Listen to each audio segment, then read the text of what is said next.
Perubahan apa yang mereka ubah sehingga kemudian mereka akhirnya mengalami perubahan besar yang tadinya tidak memiliki peradaban, tidak mempunyai sejarah, bahkan mereka itu dikatakan sebagai orang yang ummi, buta huruf.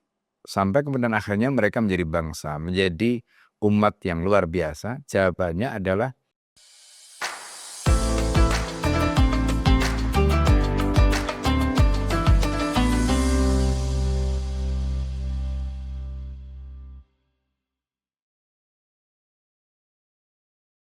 Assalamualaikum warahmatullahi wabarakatuh. Para pemirsa Wan Ummah TV yang dimuliakan Allah Subhanahu wa taala. Berbicara tentang Ramadan dan momentum perubahan. Bangsa Arab tidak akan mungkin menjadi bangsa yang besar, tidak akan mungkin menjadi umat yang dikjaya kecuali setelah Allah menurunkan Al-Quran di bulan suci Ramadan. Ketika bangsa Arab mulai diinstal pemikiran mereka dengan Al-Quran, maka disitulah proses perubahan itu mulai terjadi. Kita lihat bagaimana Rasulullah SAW di dalam Al-Quran ketika pertama kali diperintahkanlah Allah untuk Iqra, membaca bukan hanya secara harfiah, tetapi mereka juga diperintahkan untuk berpikir, memikirkan apa yang mereka baca. Karena Al-Quran diturunkan dalam bahasa Arab yang merupakan bahasa mereka. Dan kemudian Al-Quran itu mereka pahami maknanya, lalu kemudian mereka hayati, mereka pikirkan. Maka inilah yang kemudian membuka jalan terjadinya perubahan besar di dalam diri mereka. Dan itu sebagaimana Allah sebutkan di dalam surat Ar-Ra'd, innallaha la yughayyiru ma biqaumin hatta yughayyiru ma bi anfusihim. Sesungguhnya Allah tidak akan mengubah keadaan suatu kaum sehingga mereka mengubah apa yang ada di dalam diri mereka. Perubahan apa yang mereka ubah sehingga kemudian mereka akhirnya mengalami perubahan besar yang tadinya tidak memiliki peradaban, tidak mempunyai sejarah, bahkan mereka itu dikatakan sebagai orang yang ummi, buta huruf. Sampai kemudian akhirnya mereka menjadi bangsa, menjadi umat yang luar biasa. Jawabannya adalah karena Al-Quran. Al-Quran yang diturunkan kepada mereka, Al-Quran yang kemudian membentuk mindset mereka, Al-Quran yang kemudian mereka jadikan sebagai pedoman hidup mereka, diajarkan oleh Nabi kepada mereka selama di Makkah Al-Mukarramah. Rasulullah SAW mentaskif para sahabat dengan Al-Quran selama 13 tahun. Lalu kemudian ketika hijrah ke Madinah, Rasulullah SAW juga mentaskif mereka, membina mereka dengan Al-Quran selama 10 tahun, total 23 tahun. Maka lihatlah apa yang terjadi, hasilnya luar biasa.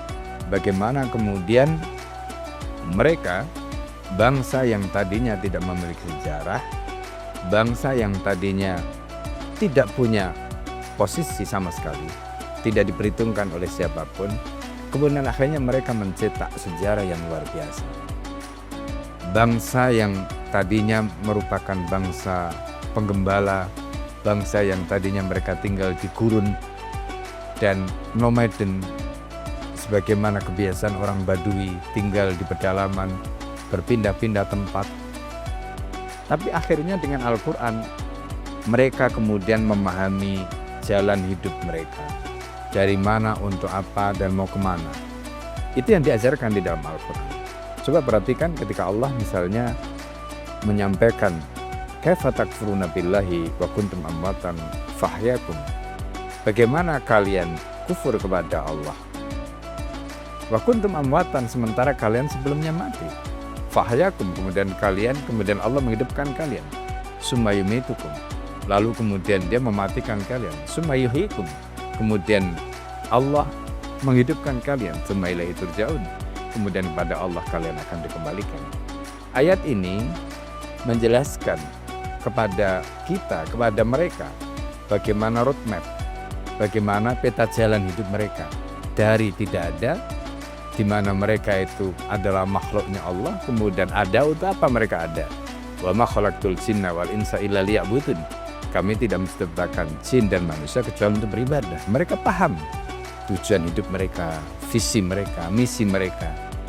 Maka ketika mereka memahami tujuan hidup, mereka memahami visinya, mereka memahami misinya, disitulah kemudian hidup mereka terarah. Mereka memiliki pemikiran yang tinggi, tidak seperti mereka sebelumnya ketika sebelum mereka dididik dengan Al-Quran. Maka perubahan ini yang kemudian menjadikan mereka yang tadinya tidak memiliki kedudukan, tidak memiliki peran, tidak memiliki posisi apapun, sampai kemudian akhirnya mereka memiliki kekuatan, mereka memiliki kekuasaan. Ketika mereka hijrah ke Madinah, maka kekuasaan ada di tangan mereka. Kemudian berawal dari Madinah sebagai embrio pemerintahan Islam, maka kemudian sistem Islam diterapkan dalam seluruh aspek kehidupan mereka.